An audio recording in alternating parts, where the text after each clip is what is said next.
আসসালামু আলাইকুম দর্শক, এসআর মিডিয়া নিউজের পক্ষ থেকে আপনাদেরকে জানাই শুভেচ্ছা। দর্শক, আমরা এসে গেছি নদীর কিনারায় নদী ভাঙন দেখার জন্য। দেখতেই পাচ্ছেন নদীটা ভেঙে কি অবস্থা হয়ে গেছে।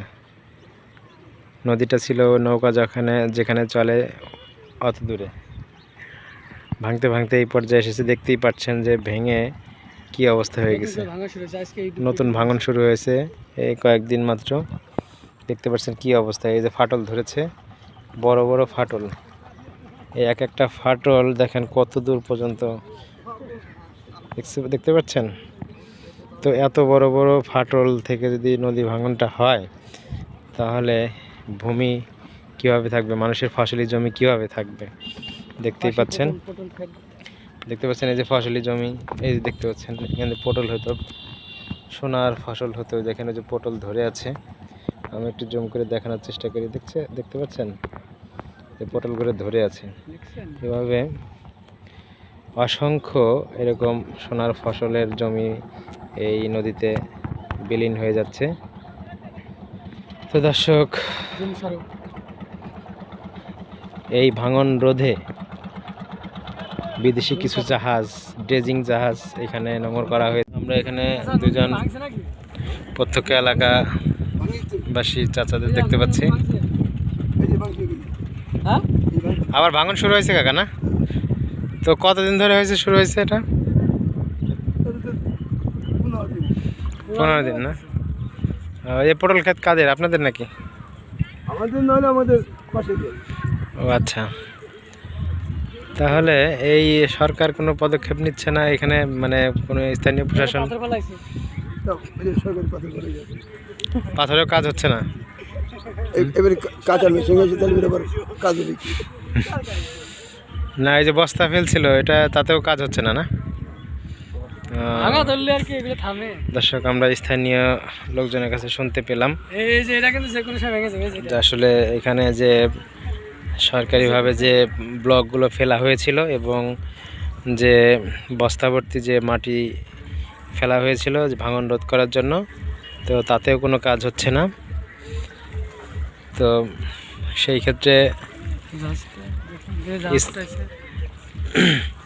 জেলা প্রশাসকের পক্ষ থেকে এবং সরকারি উদ্যোগে এই ভাঙন রোধ করার জন্য, ড্রেজিং করার জন্য এই জাহাজগুলো এনেছে।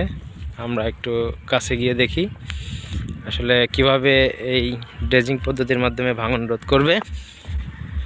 তো এই পাশে দেখতে পাচ্ছেন যে অনেকগুলো বড় বড় পাইপ, এই পাইপের মধ্য দিয়ে নদীর অপর প্রান্ত থেকে বা নদীর মাঝখান থেকে গভীর ড্রেজিং পদ্ধতির মাধ্যমে এই পাইপের মাধ্যমে বালিগুলো এই প্রান্তে এনে ফেলে এই ভাঙন রোধ করে। তো দর্শক,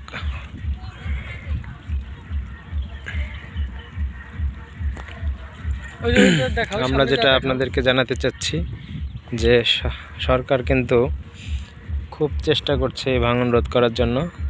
দফায় দফায় তারা পাথরের ব্লকগুলো ফেলছে এবং ড্রেজিং পদ্ধতির মাধ্যমে এই ভাঙন রোধ করার চেষ্টা করছে। তো গেলেন কি আছে, ও ওই যে ওর উপর দেন, এত আসা যাচ্ছে, দেখি সামনে যাই, চলো তো দেখি। একজন বড়শি দিয়ে মাছ মারছে, দেখতে পাচ্ছেন। কতগুলো পাইছেন? এটা কি বাড়ি খাওয়ার জন্য, না? কত বড় সাইজ? দর্শক, দেখতে পাচ্ছেন এই যে পরিমাণ ফাটল ধরেছে, কিছুক্ষণের মধ্যেই মনে হচ্ছে এটা পড়ে যাবে। দেখতে পাচ্ছেন কত বড় বড় ফাটল ধরেছে। আসলে আমরা যে এই পাশ থেকে ভিডিও করছি, আমাদেরও রিস্ক, আমরা যে কোনো মুহূর্তে এই ফাটলের উপর দাঁড়ালে পড়ে যেতে পারি। তো দর্শক, এইভাবেই শত শত কৃষকের জমি নদীতে বিলীন হয়ে গেছে।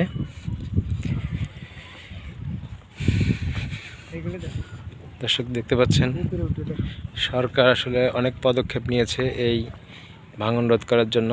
এই পাইপের মধ্যে দিয়ে আমি একটু ভিতরে দেখানোর চেষ্টা করি আসলে কি পরিমাণ গভীরতা এই পাইপের মধ্যে, এর ভিতর দিয়ে আসলে একজন মানুষ চলাচল করা যাবে, এত প্রশস্ত পাইপ। তো মূলত এই পাইপের ভিতর দিয়ে নদীর অপর প্রান্ত থেকে এই পাইপের ভিতর করে বালি এই প্রান্তে এনে ফেলে এবং নদীর নাব্যতা তৈরির জন্য এক সহায়ক ভূমিকা পালন করে। একেতে নদীর নাব্যতা তৈরি হয়, আর এক হচ্ছে অন্য পাশের নদী ভাঙন রোধের জন্য চড়া তৈরি করে নদী ভাঙন রোধ করা যায়। দর্শক দেখতে পাচ্ছেন বেশ কয়েকটা জাহাজ এখানে এসে নোঙর করেছে এই ড্রেজিং পদ্ধতির মাধ্যমে নদী ভাঙন রোধ করার জন্য।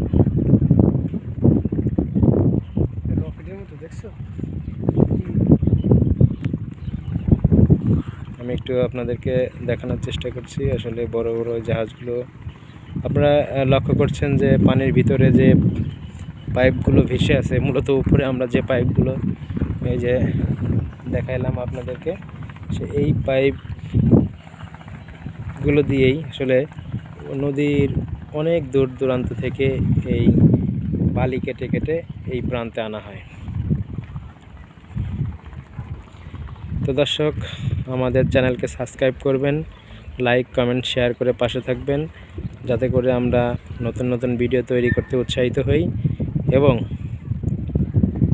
আমরা ভিডিও ছাড়া মাত্রই আপনাদের টাইম লাইনে যাতে চলে যায়, এই জন্য সাবস্ক্রাইব করে বেল আইকনে ক্লিক করে রাখবেন। তো দর্শক, আজকের মতো এখানে শেষ করছি। তবে আজকে যাচ্ছি, তার মানে একদম চলে যাচ্ছি না, আমরা নতুন কোনো ভিডিও নিয়ে আপনাদের সামনে হাজির হব। ততক্ষণ আপনারা ভালো থাকবেন, সুস্থ থাকবেন। আল্লাহ হাফেজ।